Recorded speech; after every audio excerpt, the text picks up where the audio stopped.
glorificando tu nombre, pero Padre, ahora, Señor amado, Señor, nuestros corazones, prepara nuestras mentes, Señor, para recibir tu palabra, Señor. Gracias por nuestro pastor Henry, Señor. Señor, úsalo conforme a tus planes y tus propósitos, y que tu Espíritu Santo sea ministrando su vida y su corazón para que nosotros recibamos tu palabra conforme a tu voluntad, Señor. Aquí estamos, somos un pueblo tuyo, dispuesto a escucharte, Señor. Gracias, Padre Celestial, en el nombre de Jesús. Amén.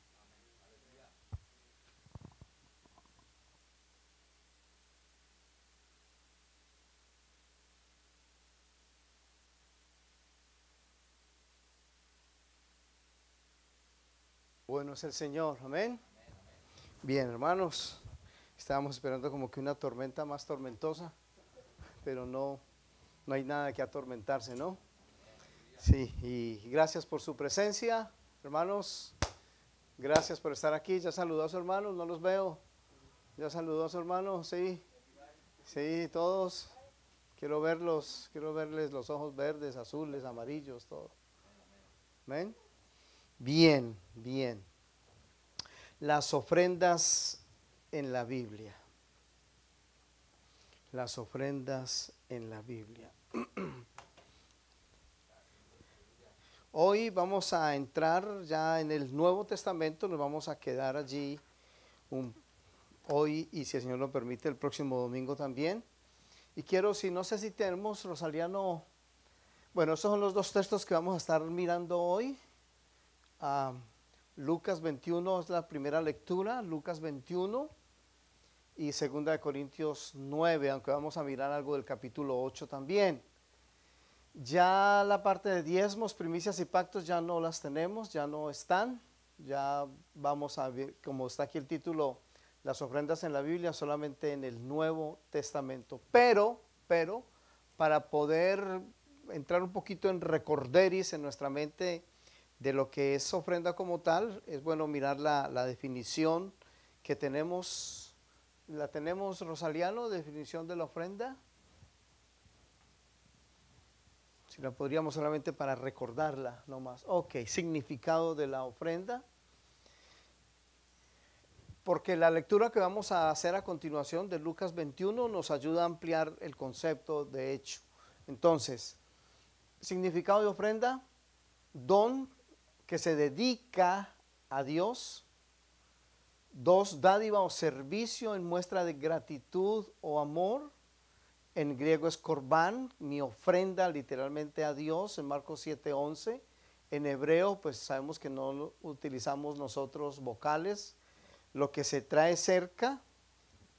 Y quisiera que recordáramos más adelantico esta frase exacta, lo que se trae cerca, cuando hablemos algo de Romanos después.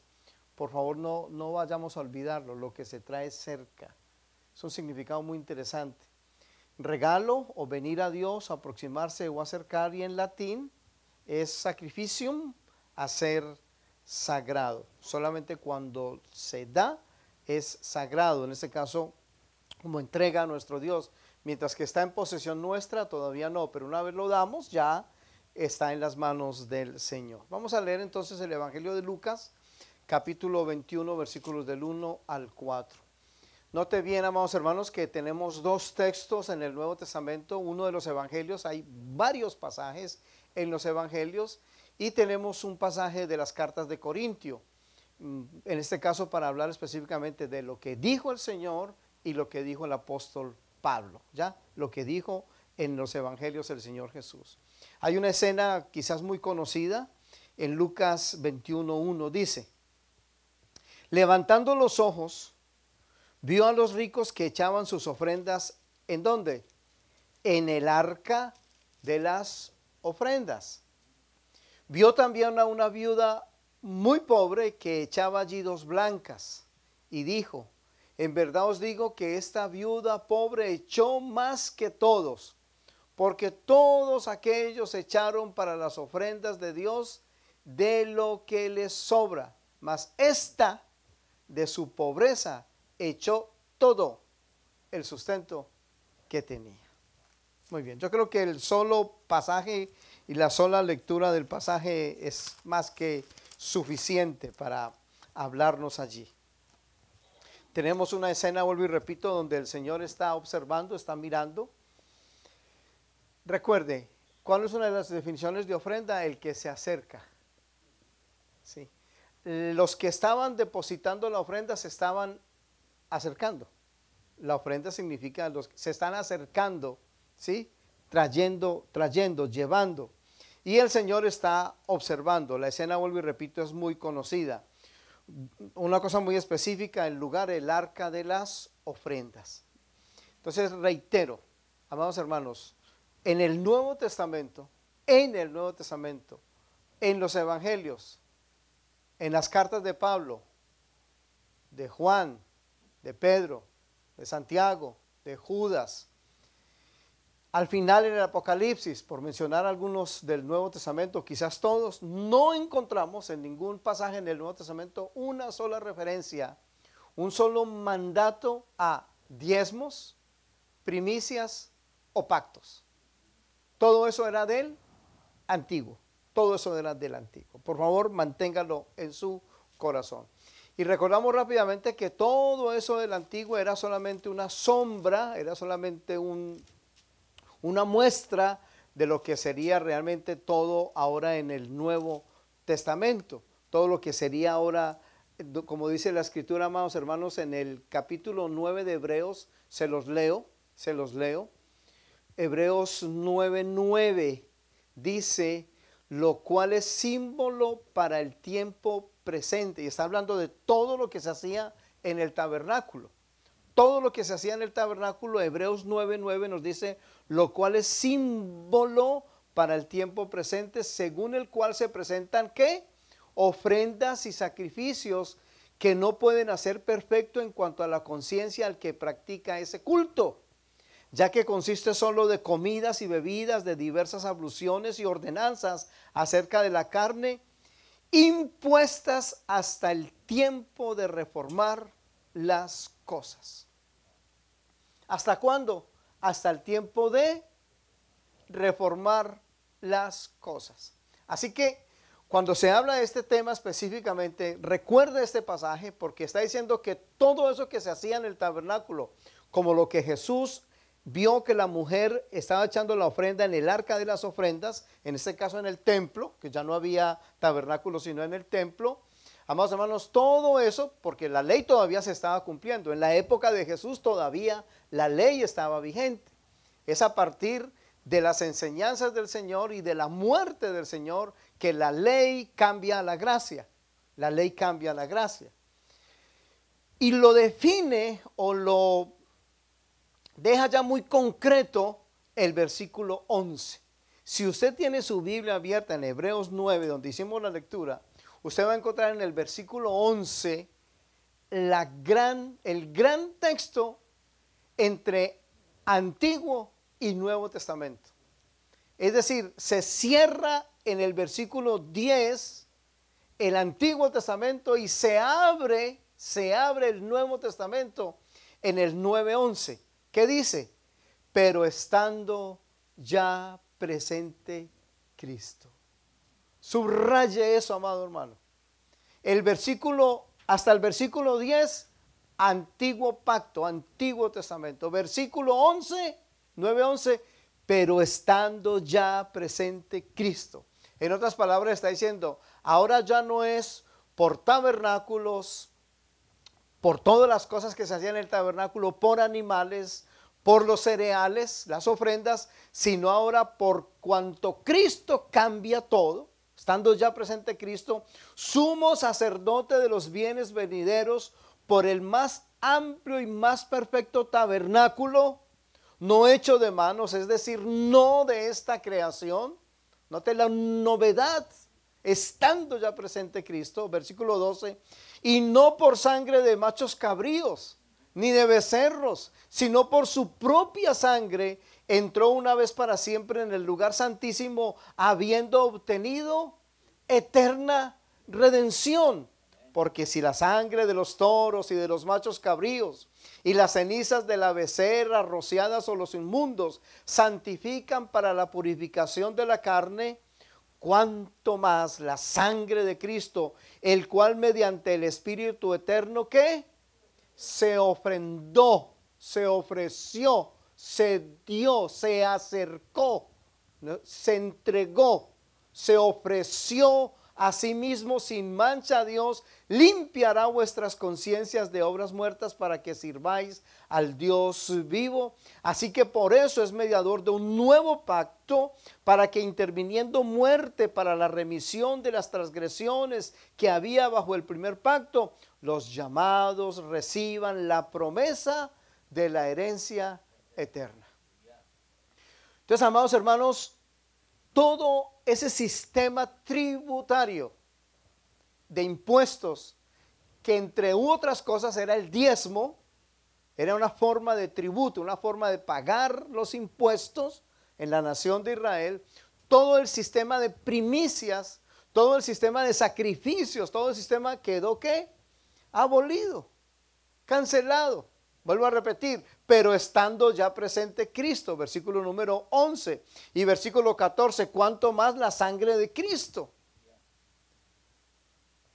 Ya, amados hermanos, no hay ningún sacrificio en términos humanos o animales, o ninguna ofrenda de vegetales que pueda reemplazar, juntándolas todas ellas, que pueda reemplazar el sacrificio de Cristo Jesús hecho en la cruz del Calvario a favor nuestro.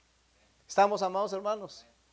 Entonces quiere decir, amada iglesia, amados hermanos, que de aquí en adelante la ofrenda al Señor es una ofrenda de corazón, voluntaria, espontánea, amorosa, libre. Totalmente libre. No hay un código, no hay, el único código que hay es el código del amor, el código de la misericordia. Si el Señor nos permite, hablaremos de ese código de misericordia que el Señor puso, también vuelvo y repito, a favor nuestro. Muy bien. Entonces en Hebreos se nos resume ese antiguo y ese nuevo. Vuelvo y lo repito. Versículo 10 termina una explicación del antiguo. Versículo 11, ya está Cristo presente. Ya se rompió el pasado. Ya no es por sacrificios de animales y demás y demás.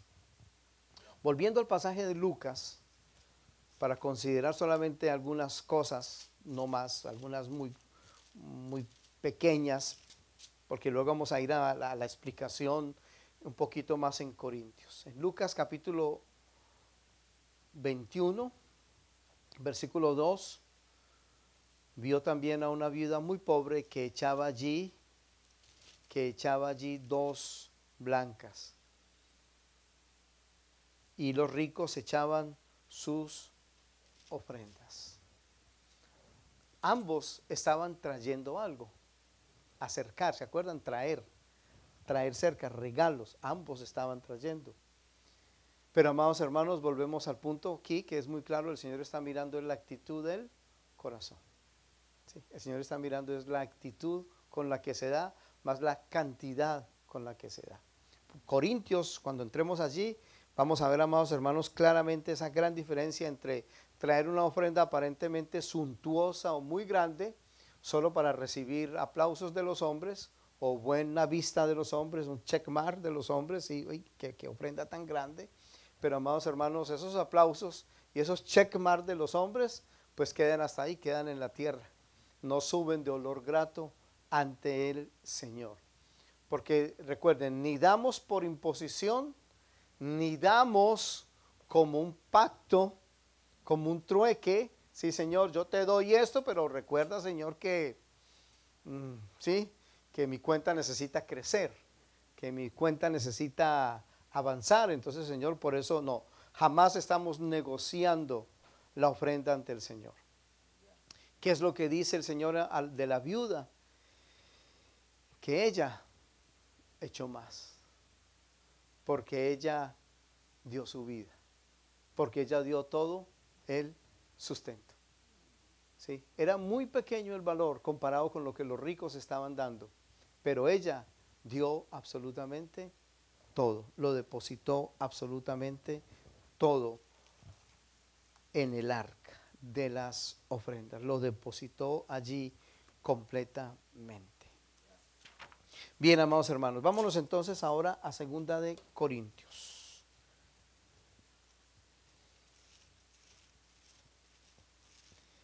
Segunda de Corintios capítulo 8 y capítulo 9. Es muy interesante, amados hermanos, que estos dos capítulos tienen los principios o las bases de lo que es una verdadera ofrenda entre los hijos de Dios. Lo que es, y escúchenme, amados hermanos, nada más y nada menos que, ayúdenme a sumar, capítulo 8, 24 versículos, más 15 versículos del capítulo 9, ¿son cuántos? 39 versículos. En 39 versículos, en dos capítulos, Pablo establece los principios de la ofrenda. Recordemos rápidamente, aquí se está hablando de una ofrenda para unos hermanos que están padeciendo a causa de la persecución en Jerusalén. Entonces hay que tomar ofrendas en otras regiones, acá ya específicamente o en Corintio, para ir a llevarle a quienes, a la iglesia en Jerusalén, que es la iglesia que es donde comienza la persecución, los hermanos están en pobreza, no hay iglesia, pensemos por un solo momento. Aquí Pablo le está diciendo a los corintios, empiecen a recoger ofrendas porque la iglesia en Jerusalén está pobre, está de la mala. Están perseguidos, no hay comida, no hay nada, literalmente estaban pobres. Yo no me imagino a Pablo yendo a decirle a los de Jerusalén que dieran primicias.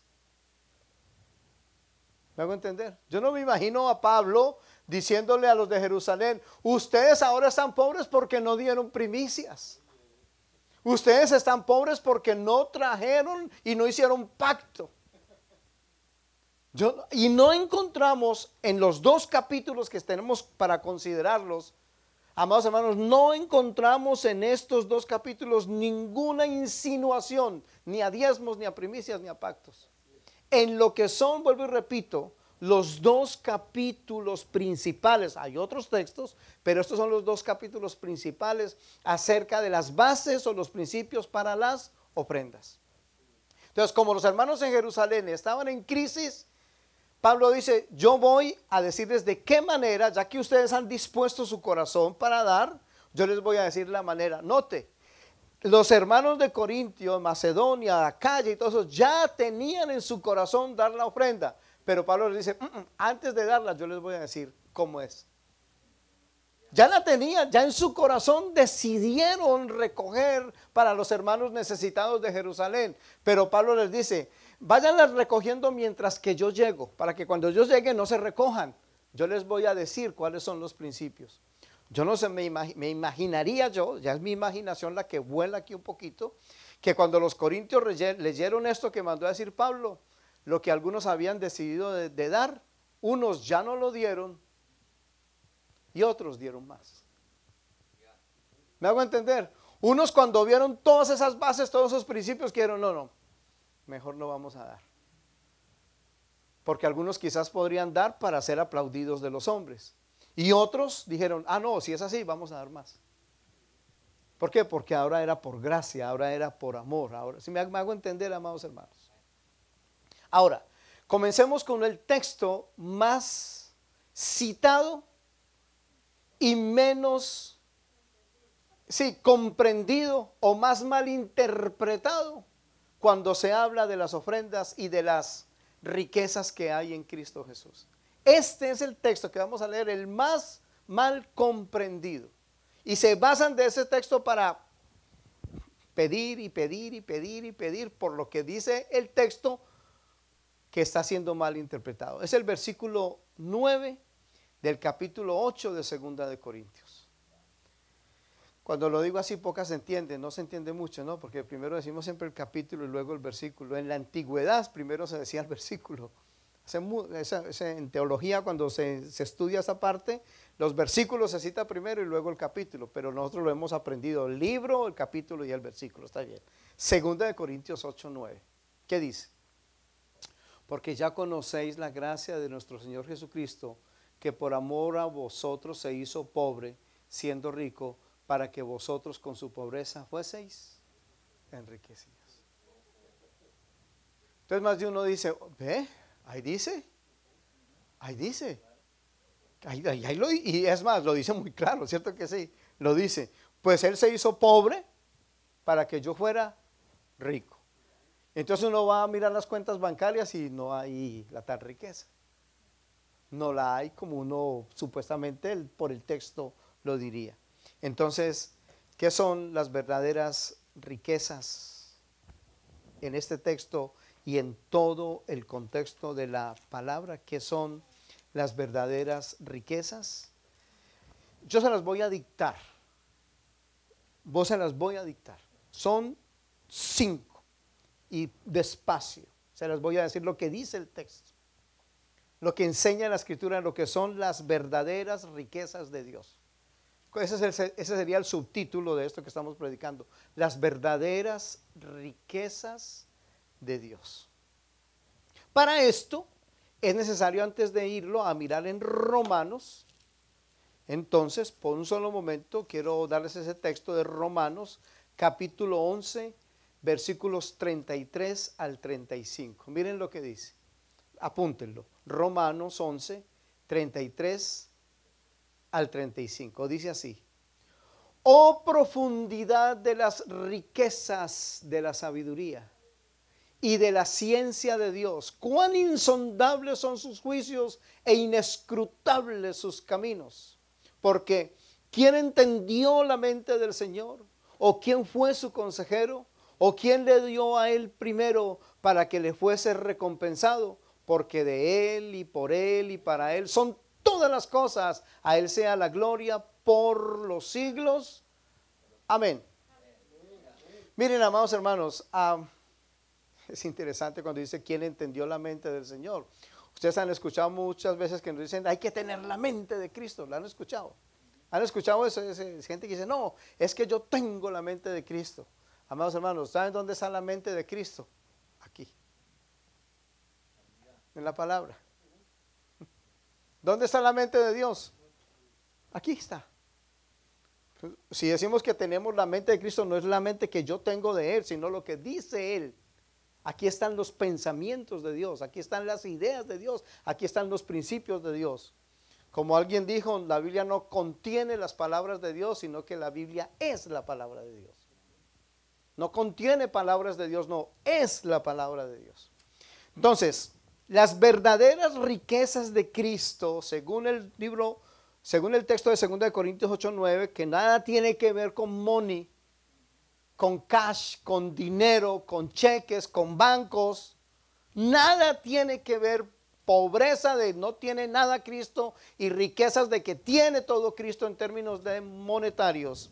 Por el contexto de Romanos que hemos leído 11:33, las verdaderas riquezas de Cristo son las riquezas de su bondad, de su tolerancia y de su paciencia. Esa es la número 1. Las riquezas de su bondad,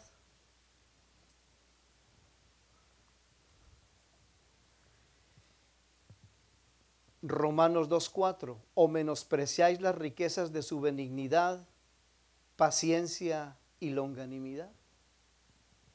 La primera riqueza que está en el Señor es las riquezas de su bondad, benignidad. La benignidad es la calidad de bueno. Romanos 2:4. La primera riqueza, ¿cuál es? Las riquezas de su bondad.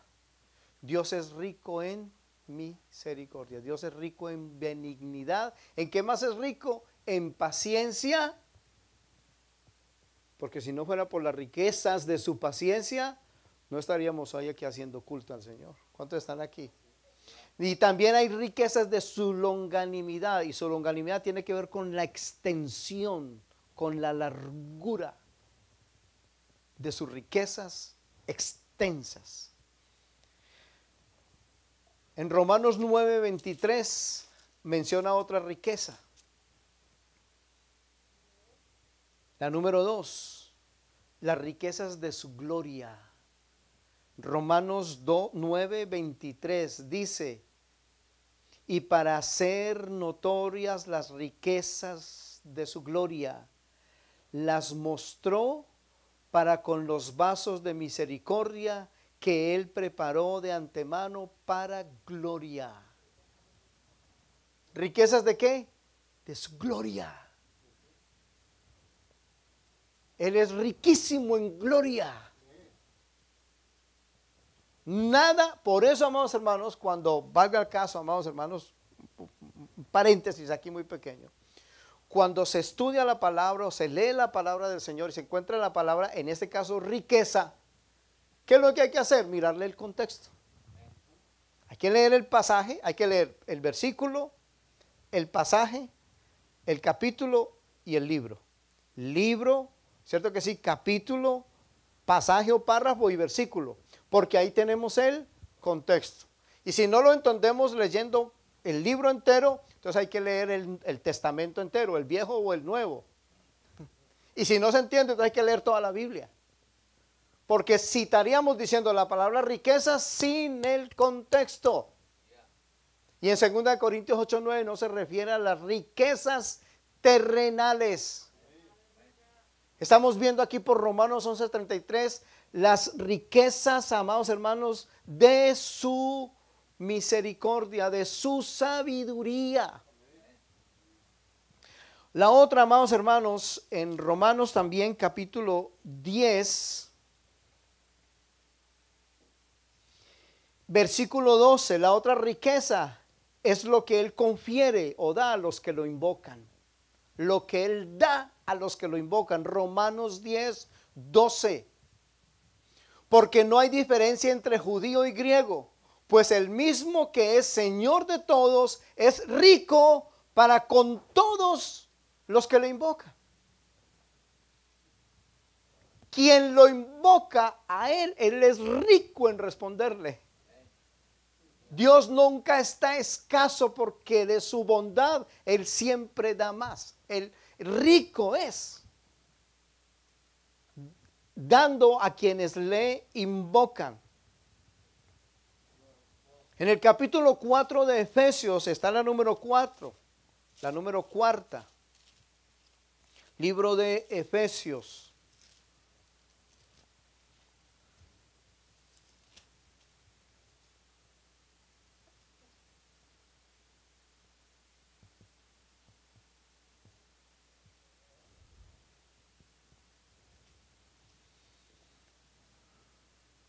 Dos cuatro. Es rico en misericordia, pero Dios, que es rico en su misericordia, por su gran amor con que nos amó. Un pequeño paréntesis. Un pequeño paréntesis. Como el contexto es ofrenda, cierto que si no se nos olvide esto. Y se nos ha enseñado que hay riquezas de Dios y todo es traducido en dinero. Cierto que sí, todo es traducido en dinero, teología de la prosperidad y pactos y primicias y para que el Señor rico, hágase rico, como casi como ese juego, pero hágase rico. Entonces una pregunta, antes de que sigamos, ¿qué preferimos? $1,000,000 o más riquezas de su misericordia? Está como bueno que lo pensemos, porque quiero que quede claro en nuestros corazones, amados hermanos, las riquezas de la misericordia sobrepasan cualquier precio o medida terrenal. Es más, pongámoslo en la otra manera. ¿Cuántos tienen más de $1,000,000? Usted no levante la mano. Claro que si lo puede, también hágalo.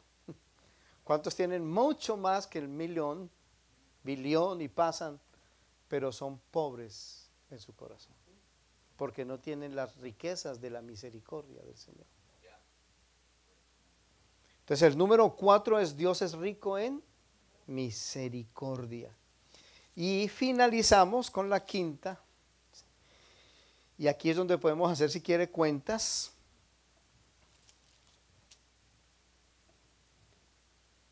En Efesios 3:8, incalculables riquezas en Cristo.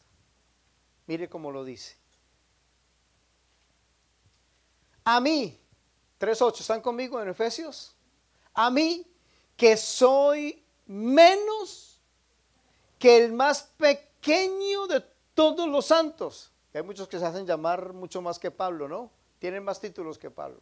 Y él dice, soy menos que el más pequeño de todos los santos. Me fue dada esta gracia de anunciar entre los gentiles el evangelio de las inescrutables riquezas de Cristo. Amados hermanos, yo creo que está muy claro, ¿cierto que sí? Las riquezas tienen que ver con su gracia, con su bondad, con su misericordia.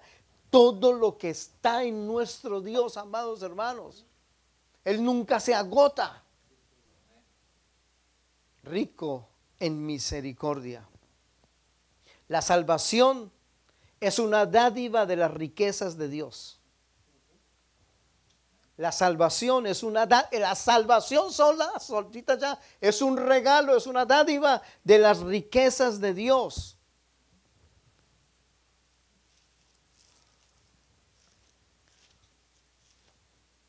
Y por el texto de Romanos, lo primero que menciona es las riquezas de la sabiduría y de la ciencia de Dios. Romanos 11:33, el que citamos ahora. La sabiduría de Dios pensó en la salvación, las riquezas de Dios la proveyó. Repito, la sabiduría, las riquezas de la ciencia y de la sabiduría de Dios. La sabiduría pensó la salvación y las riquezas de Dios la proveyó en la persona de Cristo. De allí que tú y yo le digamos al Señor, tú eres maravilloso, tú eres excelso. Eres mejor que el oro, mejor que la plata. Señor, tú eres lo mejor de lo mejor.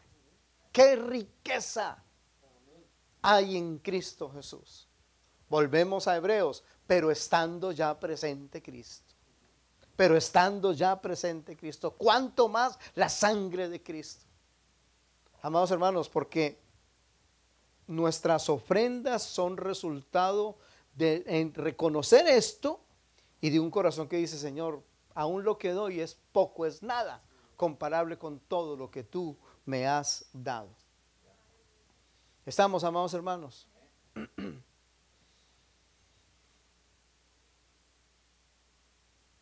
Él es, amados hermanos, el todo en todos. Él es el todo en todos. Amén.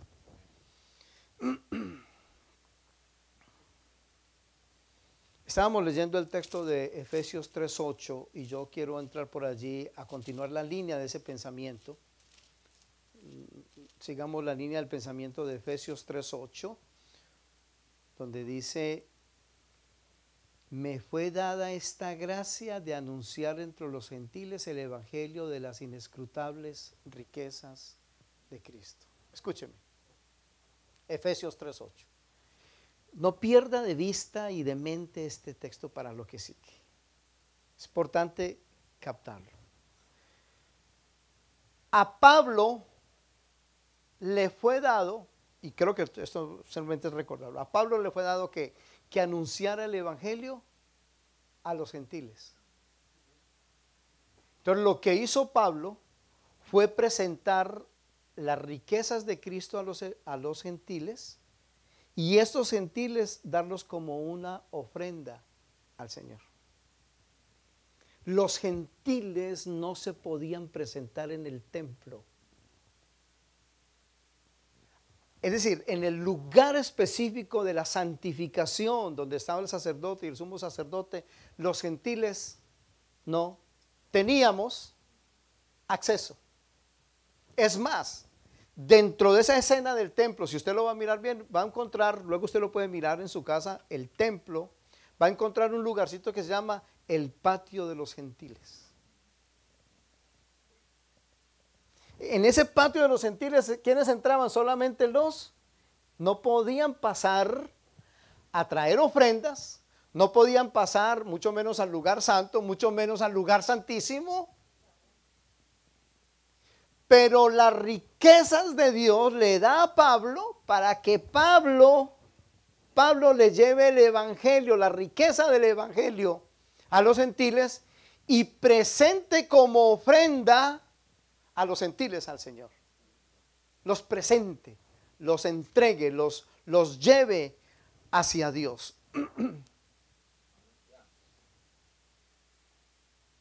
Hay una acusación falsa inclusive que le hicieron a Pablo en ese sentido. Si usted está conmigo, leamos este relato en Hechos de los Apóstoles. Este pasaje es muy importante. Hechos de los Apóstoles, capítulo 21. Mire, a tal punto, amados hermanos, era esto que estamos diciendo de Efesios 3:8, de presentar el evangelio a los gentiles, las riquezas de Cristo a los gentiles. Que miren, hay un incidente en una acusación a Pablo. En Hechos capítulo 21, versículo 27, ¿están conmigo? Noten la escena que les acabé de describir, el templo. Por favor, ténganlo en mente. Hechos 21, 27. ¿Estamos, amados hermanos?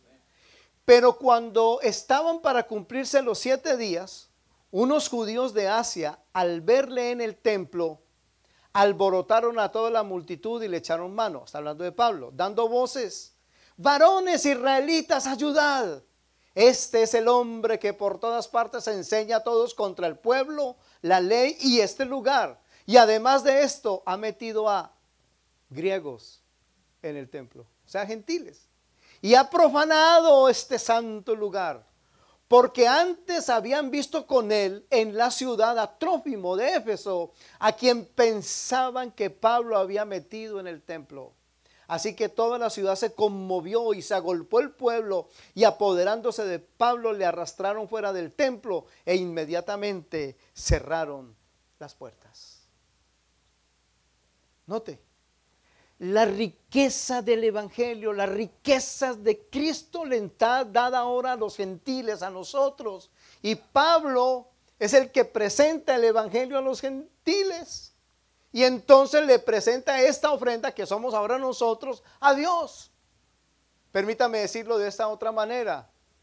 El Espíritu Santo pone en Pablo, por su gracia, una ofrenda adicional al Padre Celestial. Ya no es el pueblo el que trae las ofrendas, sino un pueblo que no es su pueblo, ahora lo da en sacrificio. Nosotros ahora fuimos dados al Padre, a conocer también al Padre. Y le conocemos, entre otras, según los textos de Romanos, porque ellos desobedecieron. Su desobediencia fue nuestra entrada al reino de los cielos. ¿Me hago entender, amados hermanos? Entonces, en la adoración ofrecemos a Dios. En la adoración le ofrecemos a Dios. Pero en el contexto que estamos mirando de Hechos y de Efesios, hay aquí una palabra clave, amados hermanos. La palabra evangelio. En la adoración ofrecemos a Dios. En el evangelio los ofrecemos a Dios. ¿Me hago entender, amados hermanos? A través de nuestra adoración y nuestra alabanza ofrecemos muchas cosas al Señor. Levantamos nuestras manos, damos un aplauso, que son las maneras de expresar, aunque la adoración es vida. Pero, amados hermanos, en la evangelización, como Pablo lo hizo en el caso de los gentiles, cuando tú y yo evangelizamos, los ofrecemos a Dios, porque les estamos diciendo que el evangelio de Cristo los acerca a Dios. Que ese es el significado de ofrenda, acercar. Cada vez que usted evangeliza, usted está acercando a Dios. Está ofrendando, está ofreciendo a Dios. No perdamos esto de vista, amados hermanos, la evangelización como un medio de adoración y de hecho de servicio al Señor.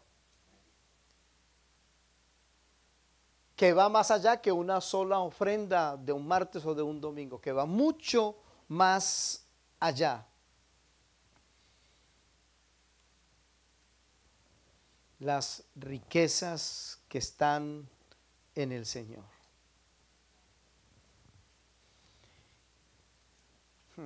Señor es bueno, amén. Miren, amados hermanos, un texto en Apocalipsis.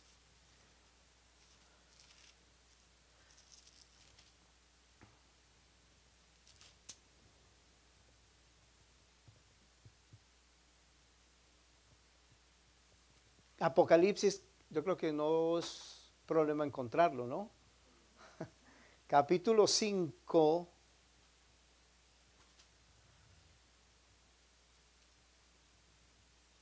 versículo 11. La exaltación al Cordero dice así. Y miré, ¿están conmigo? 5:11. Y miré, y oí la voz de muchos ángeles alrededor del trono y de los seres vivientes y de los ancianos. ¿Y su número era qué? ¿Cuál era el número? Millones de millones. Que decían a gran voz, el Cordero que fue inmolado es digno de tomar, ¿qué es digno de tomar qué? El poder, las riquezas, la sabiduría, la fortaleza, la honra, la gloria y la alabanza. Note otra vez dos cosas aquí seguidas de Romanos 11:33. ¿Cuáles son? Riquezas y sabiduría. Y si leemos luego del 13 al 14, que es la adoración universal al Cordero, dice así, 13, y de todo lo creado que está en el cielo y sobre la tierra y debajo de la tierra y en el mar y a todas las cosas que en ellos hay, oí decir al que está sentado en el trono y al Cordero, sea la alabanza, la honra, la gloria y el poder por los siglos de los siglos. Los 4 seres vivientes decían amén, y los 24 ancianos se postraron sobre sus rostros y adoraron al que vive por los siglos de los siglos, porque Él es digno de tomar las riquezas, porque son de Él. Así como decimos, démosle la gloria a Él, porque la gloria es de Él. Pues Él es rico en misericordia, por eso es digno de tomar la riqueza, de que a Él le pertenece. Riquezas de dar un diezmo para hacerme rico, riquezas de dar una primicia para hacerme rico, riquezas de hacer un pacto para hacerme rico. No, no. Son riquezas en gracia, riquezas en misericordia, riquezas de su benignidad, de su paciencia, de su longanimidad. Amados hermanos, que trasciende cualquier cuenta bancaria. Sí, amados hermanos. Pensamos en todo este texto, y cuando yo leía ese texto de Apocalipsis, yo decía, Señor, todos aquellos que un día fuimos evangelizados, que entendimos las riquezas que están en el evangelio de Cristo, o en Cristo o en su evangelio, y poder decir que Él toma las riquezas que son de Él, porque cada uno de nosotros, amados hermanos, cada uno de nosotros tiene un valor incalculable a los ojos de Dios. Tienes un valor a los ojos de Dios como no nos imaginamos. Vales mucho. No hay con qué comprarnos. El valor que tenemos nosotros cuando hemos conocido las riquezas de Cristo, amados hermanos, mucho más que cualquier cuenta en donde quiera que sea. Mejor dicho, con nosotros sube la bolsa de valores. ¿Me hago entender, amados hermanos? Tu riqueza, lo que tú vales, lo que yo valgo ante el Señor. Amados hermanos, miren, volvemos a Apocalipsis. Es digno de tomar las riquezas. Donde Él las depositó en nosotros, Él vuelve y las toma de nosotros. Él la depositó en nosotros, ahora nos toma a nosotros. Amados hermanos, quisiera que esto lo pudiéramos dejar sembrado en nuestros corazones. Estamos entrando apenas a predicar de la ofrenda, y si el Señor lo permite, el próximo domingo cerramos el sermón. La Escritura dice en Romanos que no debáis a nadie nada, sino el amaros. ¿Cuál es nuestra deuda? El amor. ¿Hay algo que debemos? El amor. Que nos amemos. No debáis a nadie nada, dice la palabra del Señor. Muy bien. Entonces ahora sí podemos predicar de 2 de Corintios capítulo 9. Ya quedó claro entonces 2 de Corintios 8, 9, que con su pobreza fueseis enriquecidos, ya queda muy claro, ¿no? ¿Cuál es el enriquecimiento? En el contexto de los dos capítulos está hablando de ofrendas para los hermanos de Jerusalén. Pero la razón de que los hermanos de Corintio estaban tomando una ofrenda para los de Jerusalén era porque sabían las riquezas de la gracia en Cristo, porque ya sabéis, ya conocéis la gracia de nuestro Señor Jesucristo. Es decir, Él fue el modelo. Por eso ahorita los corintios podían dar para los hermanos necesitados. Solamente quiero subrayar algo que me gustaría que usted luego lo releyera en casa antes de ir al capítulo 9, que es el que el domingo estaremos predicando en detalle. Hay un hermano anónimo, hay un hermano sin nombre, hay un hermano ajeno a nosotros, desconocido para nosotros, pero que en el cielo lo tienen bien claro. Está en 2 Corintios 8, 18. Es un hermano, como digo, anónimo, desconocido para nosotros. ¿Y este quién es? Pero amados hermanos, en el cielo suena una alabanza de él. Dice así, 2 Corintios 8, 18. Y enviamos juntamente con él al hermano cuya alabanza en el Evangelio se oye por todas las iglesias. ¿Cómo así? ¿Cómo así? Hay un hermano extraño, un hermano que nadie conoce. Por el contexto pudiera ser Tito. Por el contexto, sobre todo el versículo 23, en cuanto a Tito, porque es donde menciona a Tito, en el 8:23. Pudiera ser Tito. Pero por el versículo 18 no sabemos quién es. Un hermano que da una alabanza que se oye en los cielos. Y la alabanza que fue, que él tenía un corazón dador. Entonces la ofrenda como alabanza. La ofrenda, amados hermanos, que se escucha en el reino de los cielos. La alabanza, dice el texto literalmente, y enviamos juntamente con él al hermano cuya alabanza en el Evangelio se oye por todas las iglesias. Es decir, en la iglesia en Acaya, en Macedonia, en Corintio, en Roma, en Gálatas, todos esos hermanos sabían que había un hermano X y decían, ese hermano, qué corazón. Lo que él hace, alaba a Dios. Lo que él da, alaba a Dios. La forma como él se comporta, y parecía que fuera un tesorero al mismo tiempo, porque con él enviaron la ofrenda, la están depositando con él, porque es un hermano que su testimonio da alabanzas al Señor. Y es en el contexto de las ofrendas. Podríamos decir que entonces este hermano anónimo para nosotros sí conocía lo que es la gracia del Señor Jesucristo. La conocía totalmente. Que el Señor nos ayude para que cada una de nuestras siembras, como luego miraremos por 2 Corintios 9, en cualquier sentido, den alabanzas al Creador. Lo adoremos y lo reconozcamos a Él por medio de nuestro canto, de nuestras palmas, de nuestra ofrenda, de nuestro servicio, de la evangelización. No se nos olvide de llevar el Evangelio, las riquezas del Evangelio a otros. Estemos de pie y demos gracias al Señor.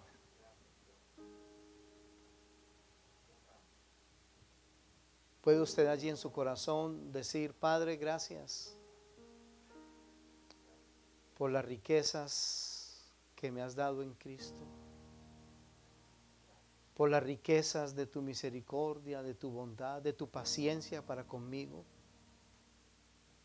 Gracias por las riquezas de tu longanimidad, de tu favor, de tu socorro, de tu ayuda. Gracias, Padre.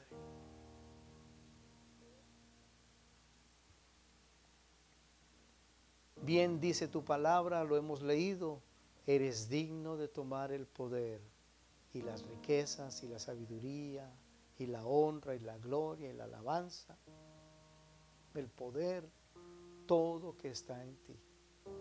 Gracias por tu casa reunida hoy aquí. Y gracias por nuestros hermanos que han podido escuchar. Y más que vernos a nosotros o escucharnos a nosotros, Señor, yo ruego que seamos todos desafiados y un llamamiento, Señor, para llevar las riquezas del Evangelio a quienes no te conocen. Padre, gracias porque hoy podemos saber por tu palabra que de tus riquezas, de aquella misericordia, fluye para nosotros. Y en Cristo Jesús la hemos recibido.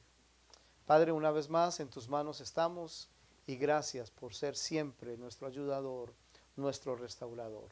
Y a ti siempre daremos todo el honor, toda la gloria. Oramos, Padre, en el poderoso nombre de Jesús.